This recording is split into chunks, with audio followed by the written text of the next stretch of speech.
Good evening, everybody, wherever you all are. I, like you, had our typical work day today, so I hope I can make tonight's program enjoyable and informative. All about the single implant crown. What are the options today? You know, here's the real world. This is a case I inserted last week, digitally scanned, and you're just not going to get implants always placed in the perfect position. It's just the way it is. I'd love to say that's not the reality, but this is the reality. So when I'm looking at milled abutments, 3D models, and I'm going to have to go with cement approach based on where these implants were positioned from the surgeon. Just another view of the model. And really, the whole idea of this lead-in is that not everything is ideal. And how do we accommodate? So the question really tonight is, do we screw implants in versus cementing implants? And I really want to tackle the literature a little bit, and then we'll get into 3 cases tonight and then questions. So the first question I bring up is cement versus screw, and it relates to a marginal bone loss issue. And what does the literature really say? Is one better than the other? So this was from Lemos and Souza. This was 2016, so a relatively recent systematic review of 20 studies, over 2,000 participants, almost 9,000 implants, with a follow-up mean of 65 months. And so the question, screw versus implant. No consensus had been reached on which retention system, cement or screw retained, is best to avoid bone loss around the implant of a fixed implant supported restoration. No consensus. Mean marginal bone loss in this study showed, they said, statistically significant differences in favor of cement retained prostheses, yet the overall conclusion of the study stated that the small differences in the mean values may not show clinical significance. God, I love these studies. The same study noted there are more prosthetic complications there are more screw retained complications regarding the prosthesis. Yet, when you go back and look in Wilson's classic study, almost 10 years ago in 2009, he presented the relationship between the presence of residual cement in soft tissues and peri-implantitis development. So this was in JPD back then. And basically, excess dental cement was associated with the signs of peri-implant disease in the majority, 81% of the cases. Clinical and endoscopic signs of peri-implant disease were absent in 74% of those same implants after the removal of the cement. So cement's what was and is still a huge problem. Yet, in comparison to screw, fewer prosthetic problems. It's really interesting. Then the question, if you have excess cement was left in the tissue, did it matter what type of cement it was? Are they all detrimental? So Burbano and again Wilson did further studies, and there are many, many different studies. And it really gets into the characterization of what type of cement particles were found in peri-implantitis affected via human biopsy specimens. So the particles that were found in these biopsies were associated with 5 commercially available dental cements. The particles in each biopsy could be associated with one of the commercial cements with a level of probability per them of 0.79 to 1. So what were these particles and cement? So tampon particles were found in 1 biopsy. Another cement called Telio particles were found in 7. Premier implant cement was found in 4, Rely X particles in 4, and IRM in 3. So again, these are inflamed areas, peri-implantitis, cements found. So then the question really is in tonight's lecture, which cements are we talking about that will be really the best in a cement-only situation. So this is probably the classic study. It was done at the University of Texas by Marvin and Galeos. And it was an in vitro evaluation of cell compatibility of dental cements used with titanium implant components. And what they really were studying was undetected residual cement left in the soft tissue.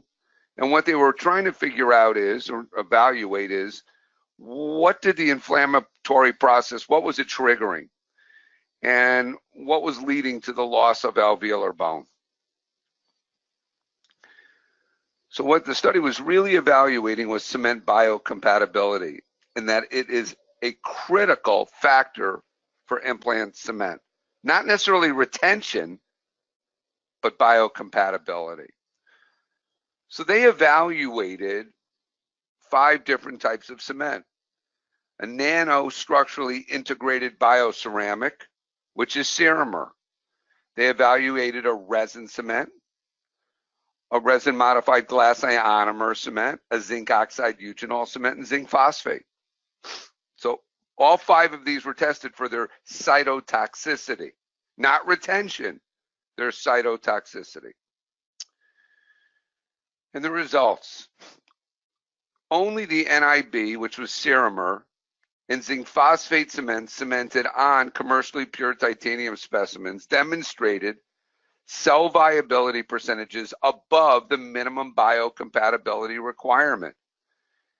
And this is huge because only these 2 cements were termed biocompatible.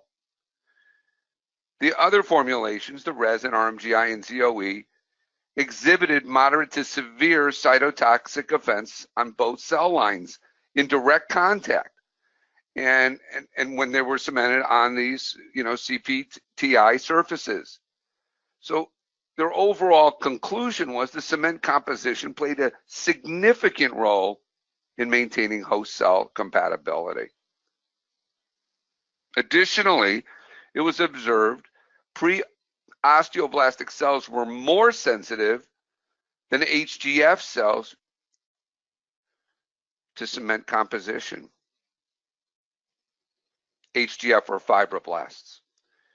Result of the work continues to illustrate the impact of cement formulations on host cell health and emphasizes the need again to understand the material properties when you're selecting formulations of dental cements. So am I picky on this? You bet I am. So for the last number of years, when I'm only doing a cement down, I'm going to show you 3 different ways. I've been using Ceramer. We'll get more into the technique itself because it's not just the cement. There's a wonderful technique that I'm going to demonstrate tonight. So let's talk cemented implants. The positives with cement, you have no screw access hole. That's a positive. Routinely, they're lower in cost. This accounts for the lack of proper emergence when the implant is placed in a non-ideal situation. And this can then accommodate non-ideal implants. Routinely, they're an easier delivery, but I always say maybe. There's greater resistance to porcelain or ceramic fractures because often, based on a screw access hole, the porcelain or ceramic may be thin in an area, and that may cause fracturing long term. Again, prosthetic failures were higher in screw retained restorations. But there are negatives with cement. What about retrievability? When you need to retrieve it, we're talking tooth movement. When, per Tarnow studies, you put an implant on number lower right, lower left, and number 19 area, that cement retained, you can pretty much assume those bicuspids and canines and incisors, they're going to move forward, and you're going to have an open contact. So that's a negative. Excess cement issues leading to periimplantitis is a huge negative based on Wilson and many studies. And then you get to the potential lack of retention and constant recements. I'm blown away by how many recements I am doing on implants placed 10 years ago by other dentists. I mean, the smallest abutments. And then you deal with stock abutments, which so many people still use, which I don't understand, versus custom abutments. So let's talk about how to make these cleansable at cementation. The first question is stock versus custom. This is from a lab that works with a surgeon. So here's a stock abutment, 4 millimeters below the gingival margin, and the surgeon placed the implant and the stock abutment. Now, I mean, when you look at this, forget the non-ideal margins of getting out the cement. What kind of retention are you going to have? So all too often, stock abutments, these margins may not be that self-cleansable. They're placed basically to gain retention, but they can be so subgingival, which makes them really non-usable. So when we look at customizing margins, it's essential for tissue emergence. You look at the stock abutment on the left side of the screen to the custom abutment on the right side. You can see the proper tissue emergence, which allows for the proper shape, the proper contours, which allows the ideal cement removal. This is really why custom abutments are routinely required, and in my practice, I just don't do stock abutments. So the cement approach. The cement approach often occurs because of implant placement. The implant hasn't been placed, we'll say, ideally for the restorative solution, and that results in an improper screw emergence. So like in this case, you can see these screw emerging on the lingual side of the tooth, of the crown, which would have come through the lingual incisal. So in this case, I elected to do a cement approach based on my discussions with the lab. Another issue really is often the limited interocclusal spacing. And here's a typical case. Implant's been placed, and if you were to use a cement approach and place the margin way subgingival to gain retention, you'd never be able to remove the cement. So a cement approach here would be contraindicated. So again, each clinical situation allows you to customize what's best for the patient. Other issues can be the proximal teeth, limited access. So imagine here you have to place an implant in between the crown, in between two proximal teeth. Sometimes the patient can't open fully, really challenging. Or you've got deep subgingival placement. So you've got a high tissue cuff. So is a screw down the best approach? Is a cement down the best approach? Or maybe there's a hybrid approach, which we'll get to in a little while. So there are really three options. And two of the three options to restore a single implant really involve cement. The first one is a customized abutment for traditional cementation. The second one is a customized abutment with a single screw down approach with one piece. The third solution is a hybrid approach, which is both cementation and screw down, which we will present in just a few minutes. So what are the real issues we face today in a cement approach?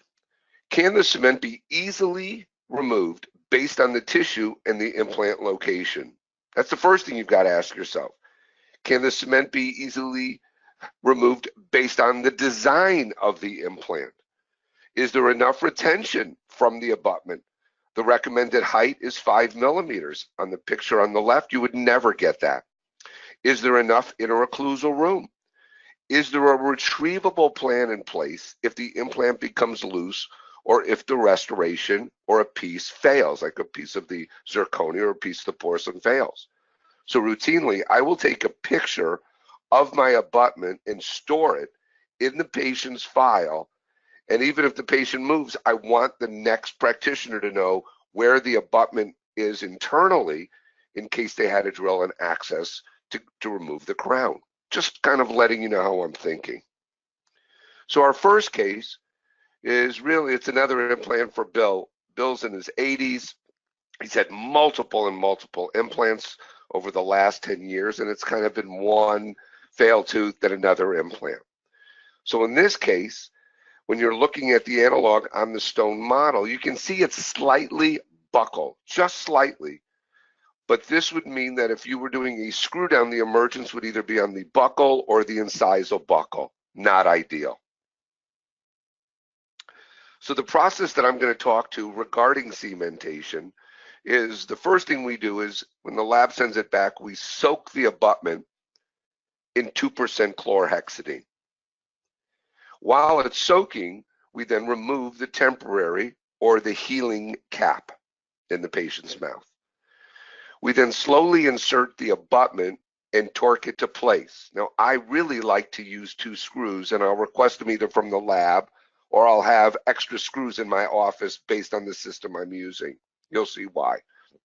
Because in essence, if you're torquing it down once, you really, as you detorque a tooth, then that screw that you've already torqued once is gone. So the technique I'll show you later is I really only use the screw once and then kind of toss it, or I'll use it again, maybe for a try-in of another restoration.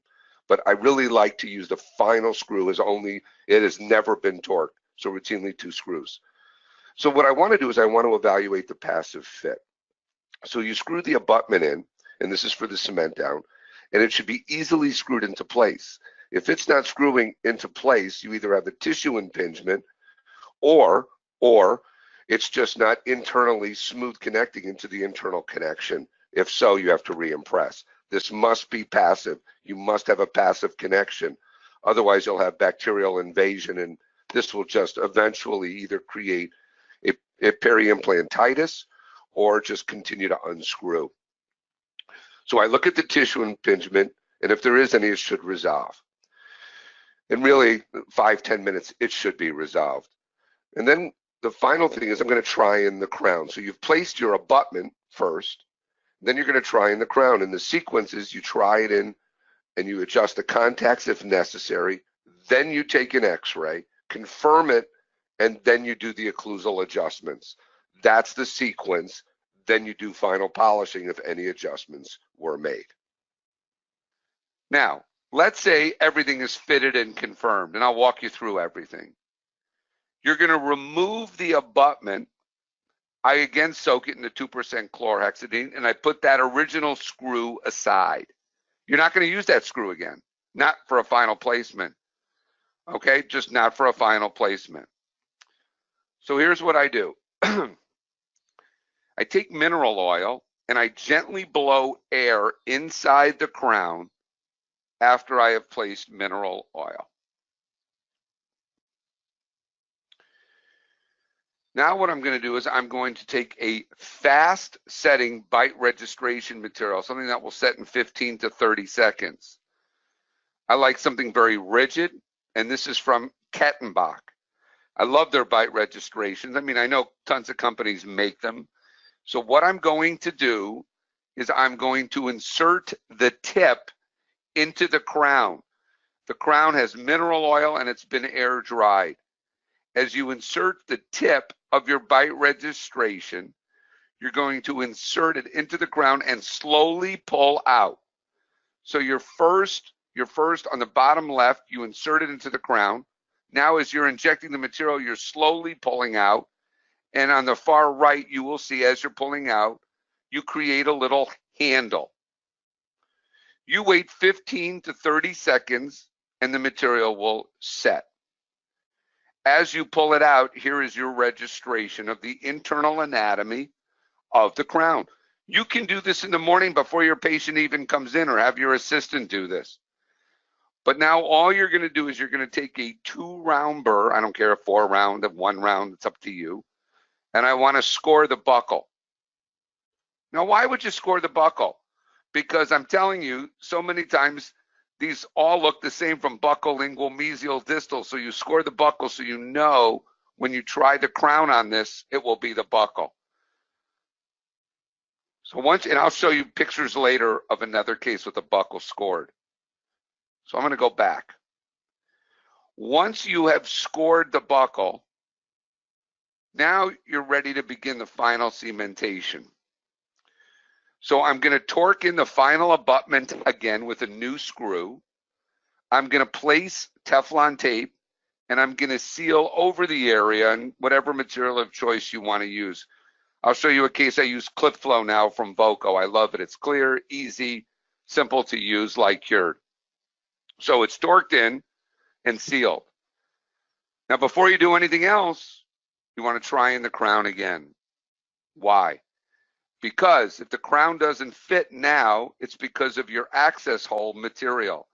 So what will happen is, if the crown doesn't fit, it means you have to trim your access hole material. You may have a little flick, a little fleck, whatever.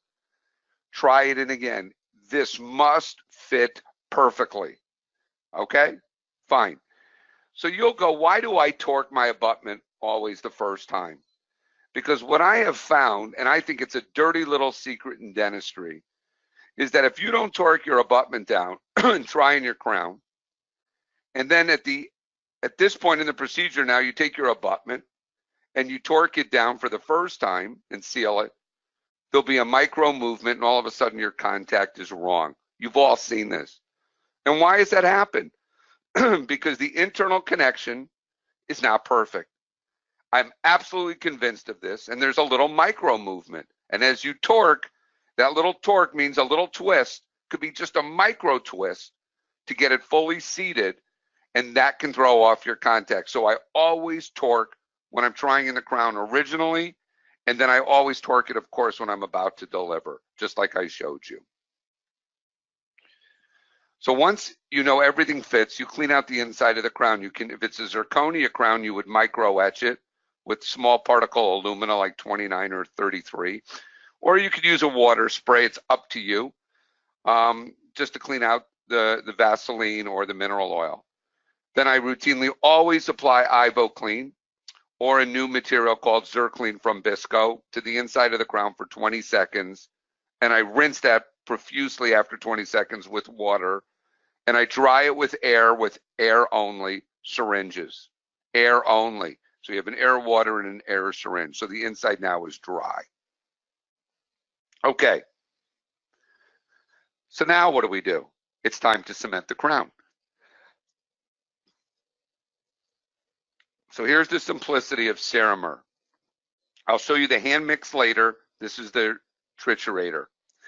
Again, this was the material that the University of Texas found to be the most biocompatible. This is huge to me. So all you're going to do is push the cap down and triturate for 8 seconds. If you don't have a triturator, I do the hand mix. You're going to load the crown then. So what are we looking for in an ideal cement? Yeah, you want it radio opaque. I want it white because I want to see it. I want to see if there's any excess. I want a low film thickness, and I want it retentive. I want to have low viscosity. I want it to self-cure. I don't want resin in there. I want to easily remove it, and I want it biocompatible. This is my list. If you're using another cement, does it meet this list? Routinely, it's not biocompatible, routinely. So here's the process. You load the Ceramer in the crown. You don't need a lot. Like that's the picture on the left. It's probably too much, but I'm taking pictures. So I'm just going to place a small amount. And then what you do is you take the crown and you insert it with the buckle dot on the buckle with your 2 round. Insert the crown onto your registration that you created. Immediately pull it off. On the left of the screen, you can see all the excess cement. On the right of the screen, I just take a piece of gauze to wipe away the excess cement on the outside. Now, when you look at this, you have a custom lined implant crown. And you're probably not going to see much implant cement. You're not going to see much Ceramer cement at all. You'll always see a little more cement all the way at the top of the crown and much less at the margin, which is perfect. Once I seat the crown, all I then do is blast water. I blast water with heavy water spray around, and I use thick floss. So blast with water and thick floss. If you want to use an Explorer, fine. but routinely you're not going to use an Explorer because you're not going to see a lot of cement, and you're going to blast it with water, just rinse it away, and keep pressure on the crown. Now, this is Bill, and if you want to talk an AECD case, this isn't it. He's had 7 different implants placed over 12, 15 years. He's 86 years old and blah, blah, blah. The final setting time is 5 to 6 minutes with Ceramer. And this is how we've been maintaining Bill for decades. I just got to love his low smile line. So that's the cement approach. My last case will review it to a degree. Case 2, the hybrid implant restoration. So this is a case that came into my office, a patient we were seeing, and this is why I believe in cone beams. I have 2. I couldn't imagine not having cone beams in my practice. They're replacing full mouth series of x-rays in my practice. Why? This patient came in, seen in recall, and really nothing more than 4s in her mouth. And all of a sudden on 2D imaging, I'm just showing you, her pockets went from 5s to 7s to 9s. And I see nothing on a 2D. This is a 3D sagittal view. Let's go back. You see nothing on tooth number 3. If you do, then you're amazing because I see nothing. This is a sagittal view. Now you're looking at an endoperio lesion with tremendous bone loss. My endodontist felt there was a huge potential for a fracture because she calls this a J-bone lesion. And she said if we try to treat it endodontically, there's a good chance it will not work and we'll lose tooth number 2 because if the lesion continues to grow. This is an axial view. You're looking occlusally down. In between 2 and 3, you can see the level of the bone loss. That's the darker area. So as you scroll up and down, you can see the extent of the bone loss. And on the labial, you can still see I have a labial plate, which is great, labial bone. Can't tell you how important all this is when you're taking out these teeth. So this is the implant ready to be restored. So we took out the tooth, we grafted, waited 4 months, placed the implant, and 4 months later began the restoration. And so this is really the true challenge in the posterior. A lot of our implants are placed way subgingival because that's where the bone is. So you got to deal with tissue, you got to deal with contacts, and you want to have a passive seating, and you want to have access to placement. And these implants are truly challenging. So this is how I best describe it in my courses. It's 4:30, it's my last case of the day, and I don't want any stress. I hate stress. So what are you thinking about at the end of the day? You're out there. What are you thinking about at the end of your day? I know what I'm thinking about, and it's Tito's. So basically, I want to have what I call a no stress delivery. So let's talk about it. This is called a hybrid approach. This avoids the cement issues entirely. This avoids the proximal issues of draw of the neighboring teeth entirely. This allows you to know if you have a passive abutment fit, which is huge. Now think about this. If you were going to do a screw down and you're screwing this down, now you got to clear the contacts, adjust the contacts, and keep screwing it back and forth, in and out of the mouth. And finally, as it seats comfortably and you're torquing it in, is it a passive fit? I think we guess a lot with screw downs. This eases the issue of accessibility because it's a 2-part implant. This may add a little bit more of time, but there's no stress involved. I'm going to walk you through this. And the different cements that you can use are based on the abutment height. So we can use different cements based on the abutment height. And you're going to go, well, what about Ceramer? Ceramer's fine, but if I don't have enough retention, I'm not going to use Ceramer. And you'll see why. So the idea of a hybrid is a screw-ment approach. It will come back from the lab in 2 pieces, the abutment, the crown, and there's a hole in the crown that allows me to screw it into place. Routinely, I'm doing all mine are milled abutments. And so the first question is when I get it back, can I use traditional serum cement? Or if it's too short, then do I use a resin cement? So here's the healing abutment in place in another case.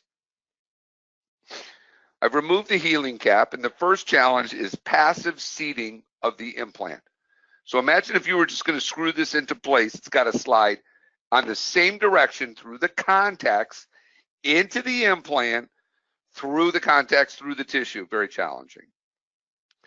So the first thing I do is I take the custom abutment and I passively screw it into place. I don't want to use a lot of pressure. I just want to see, does it screw right into place? If it screws right into place, I know I have a great connection fit, period. So let's go back. That's part one. Part two. Now I take the crown. I'm just trying in a crown like any normal crown delivery. And routinely, one of the contacts is a little tight. Fine. Now, let me go back again. This is now torqued into place. That abutment is torqued, so you're going to need 2 screws. So I'm going to torque this into place, try in my crown. If the crown is tight, what do? I take a little piece of articulating paper where it's tight, and then I put the crown back in. I then take the crown back out and I adjust the area. So here it's a occlusal view of just the mesial. Mesial was too tight. I use these wonderful GC forceps to take my crowns in and out. It's easy. It doesn't score the crown itself. The grit is on the left. These are indispensable. They're made by GC America.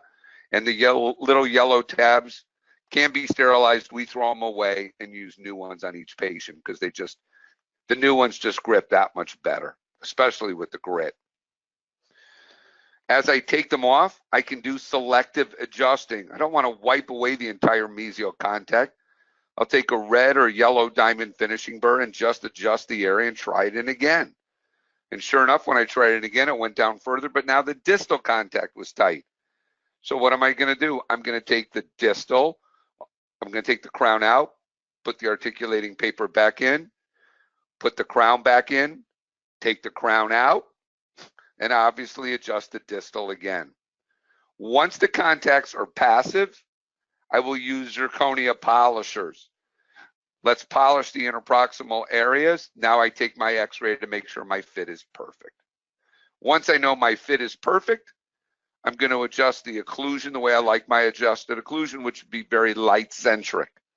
No working or balancing interferences. Once I've adjusted it, I'm also going to polish the occlusal with my zirconia polishers.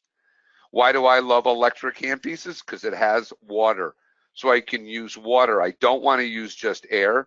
Another reason for electrics. Now, you've got your crown ready. Everything fits. So here's the magic. I place some Teflon tape inside my abutment. It's all I do. I clean out the inside of the crown with IvoClean or Zirclean.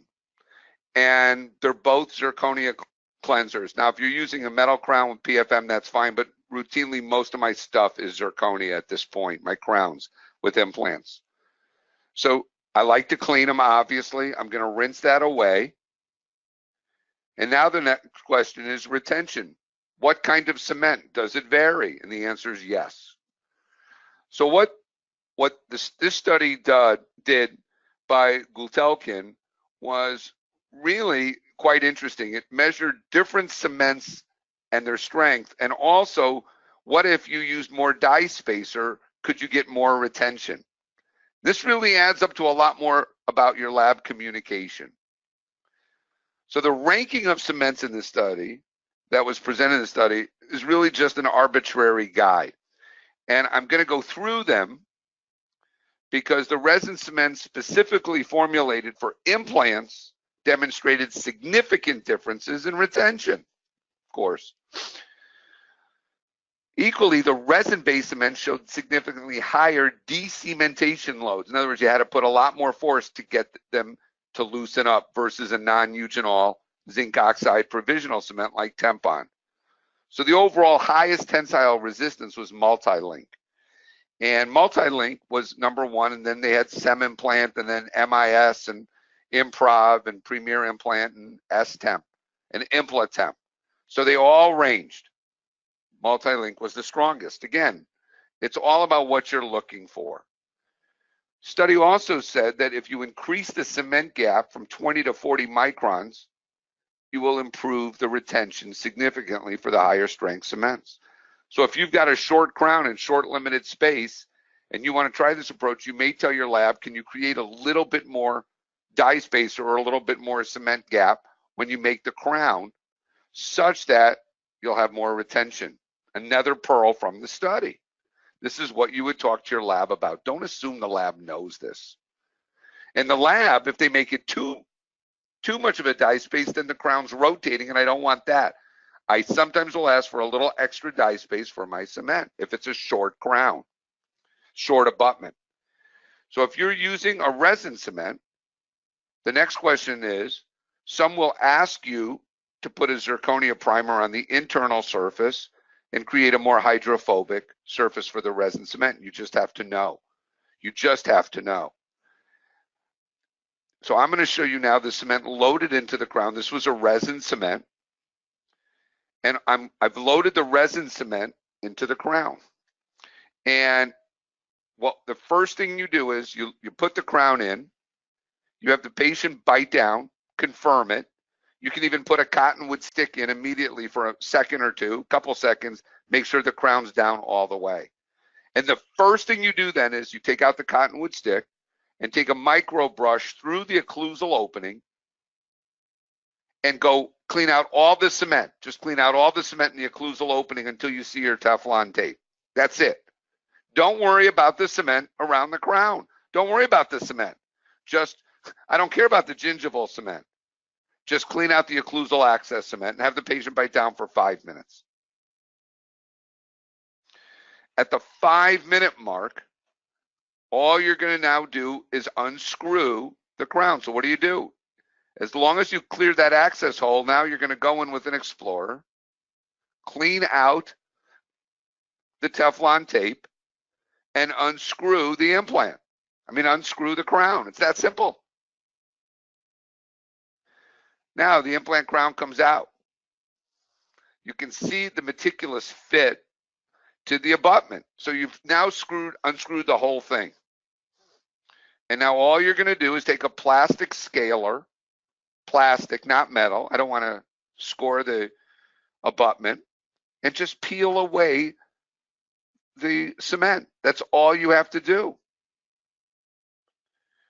The site is now checked and cleansed. So you can now take this crown, put it back in 2% chlorhexidine after the cement is being cleaned off. Now, some people like to do this outside the mouth. I don't. And the reason is I know if I cement it inside the mouth, it fits exactly the same way. If there's any rotation in this and you do it outside the mouth and it's off, it won't fit perfectly. I love to do this in the mouth. Love to. I checked the site. Now I've just stored it in the 2% chlorhexidine. And again, just cleansing it. I'm now going to get my second screw. I'm going to torque it into place, and it will go through the contacts, firmly into place passively.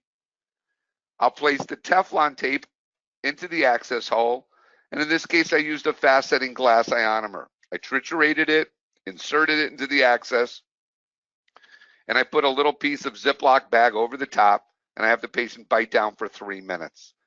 At the 3-minute mark, I make some final adjustments. I put a little resin coat over the glass ionomer to protect the glass ionomer. I light cure for 20 seconds, and the case is done. Total time takes about 20 minutes, but there's no stress. How many times are you trying to screw these in and the patient can't open enough, and you're unscrewing and you drop the wrench and you're thinking, God, they didn't swallow it. You take all that stress out of the equation. So again, if I've got enough retention, I'll use Ceramer. If I think it's a shorter crown, then I'll use a resin cement. And do I think the resin cements really matter? I'm going to say I don't really think so, not that much. But I use permanent resin cements. I do not buy implant cements for this because all I'm doing is cementing it, unscrewing it, cleaning out the cement, and now putting it firmly back into place. Our last case. So multiple units, natural teeth and an implant. So on the model, you can see that I'm going to have to cement this. It's beautifully milled. It's on a iTero 3D model. And, I took, traditional impression, no. I totally scanned this with a scan body and the, obviously pack cord around the two natural teeth. So there's your final implant. We're going to try in each crown. Here's your abutment. So the first thing I do is I take it off the model and I soak it in 2% chlorhexidine for 30 seconds to a minute. I screw it into place. First thing I'm looking for, is it passive? The patient's temporized in the anterior quadrant. This was the first quadrant we were finishing. You can see the abutment now is torqued into place, screw one. The access would have been through the incisal tip. I'm going to try on each crown individually. Why? I want to check the margins and the bite. So I try in the canine first, and the first bicuspid, then the second bicuspid. I check the margins like I'm doing a natural case. Then I check the occlusion. Then I check the contacts all together. Once the contacts are down, final occlusal analysis is down, I'm ready to cement. So this is one of my favorite new little products. It's from Voco. And what you do is you just, after you torque down your abutment and you're really ready for the final cementation, what you will then do is you'll just put the Teflon tape in, and clip flow is this clear translucent material, and it will just fill your orifice up and you cure it. And that's what I'm now using to fill my implant access holes for my cement downs.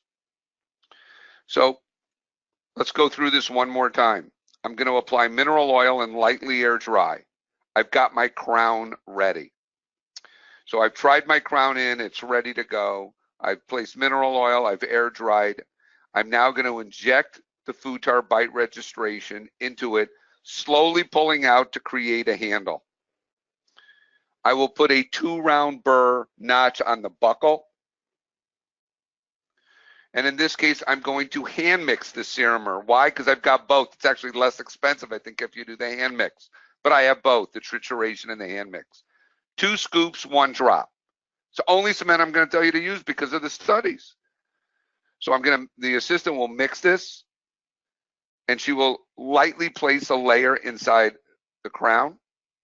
I'm going to place the crown onto my Futar registration and immediately remove it. There's upon immediate removal, and I'm going to wipe the excess around the inside, around the outside. As I go to the mouth, I will hold it down firmly, confirm the bite, and I will blast it with water. I rarely see any cement, but I'm still going to blast it with water and use thick floss. So I want to bring the syringe as close to the tooth as I can. You can use the floss after the spray, and I just prefer a thicker floss. Setting time is 5 minutes, so you have plenty of time. And now I got to cement these other 2 crowns. I've got some bleeding gums. Oh yeah, I'm the only one in the world who has bleeding gums from temporaries. So what do? My favorite product is Traxident. I love this. It'll stop minor bleeding in 2 minutes. I'll just place it in the area, and then it's an aluminum chloride. And after 2 minutes with some compression, whether a bite cap or a cotton roll, I'll just rinse it away because you can't cement in blood. This is the Traxident cap. It's all made from Premier. And I just have the patient bite down for 2 minutes.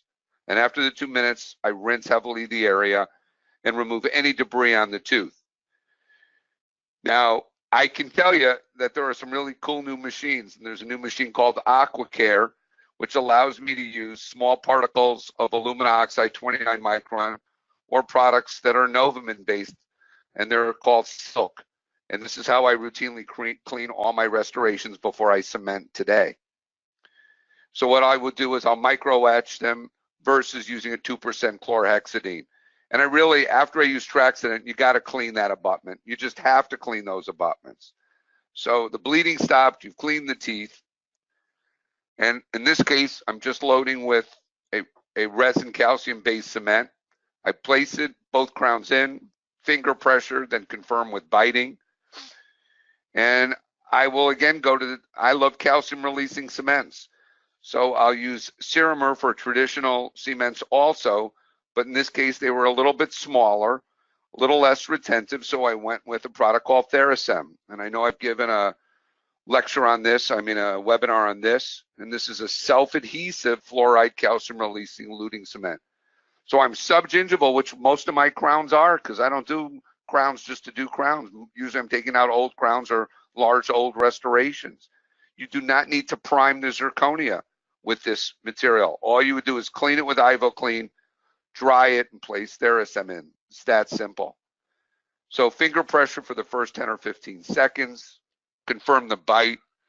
Then all you're going to do is spot tack here, and this will just peel off easily, and that's all you want. I don't want any bleeding. I will re-tack here interproximally and bring the floss up and out, not up and down. And again, I don't want to create bleeding. Total setting time for this is 4 minutes, and when it's done full setting, I'll recure all the margins for 4 minutes. So this is the final delivery. 2 different cements in this case, implant crown going in first, and then my 2 zirconia crowns, probably with overlaid porcelain, going in second. On the dot at 7:45. So Lisa, I'm going to turn this over to questions. And before we go out of this slide, and you'll bring in the questions, for those of you who have questions that like to reach out personally, this is my email. It's lou@catapulteducation.com. Just shoot me an email if you want. Obviously, this is stored on file, but it's my pleasure to share with you anything I can. I'll answer some questions, and then I'll let you all get back to your Tuesday night activities. So first I'll ask you the question is, do you always use zirconia crowns over your implants? And I will say traditionally of late, the answer is yes. I really do. We can layer porcelain beautifully. You can use Emax, but routinely I'm using zirconia with layered porcelain in the anterior and the bicuspid regions, and monolithic zirconia in the posterior, because nobody can see back there. And I'm using tri-layered zirconia, which is gorgeous. Another reason I like to use zirconia is it's more fracture resistant. When you're putting holes through these crowns or adjusting them, more chances of fracture. So for that, I really have become much more of a zirconia guy with that. There's a question, and I'm just going to read them. So in the hybrid case, we could have planned it to be screw retained from the start. What's the advantage of the hybrid then? Okay, so Hatan, I want to go back to this. When I do a screw retained crown, I like to do them when I've got what I call shorter interproximal areas, and my implant is basically at the gingival level. It's not 3 millimeters or 4 millimeters subgingival. When I'm in the posterior part of the mouth and I'm screwing in an implant in tooth number 3 or 14 or sometimes 15, man, it is hard to get access with that driver. And now as you screw in and out between teeth, it is really challenging to get that implant in and out. Each time you screw, if you come into any contact problem, you've got to adjust the contacts and screw them in and out. The beauty of the hybrid system is, your implant abutment goes in passively, you adjust the crowns, then you cement the crown to the abutment, unscrew the whole thing, clean the cement out, and boom, it's much less stressful. So that's why I absolutely love it versus doing a traditional screw down. Thank you for the compliments. Okay. Do you clean out the mineral oil on the bite registration before inserting the crown? And the answer is yes, Shun.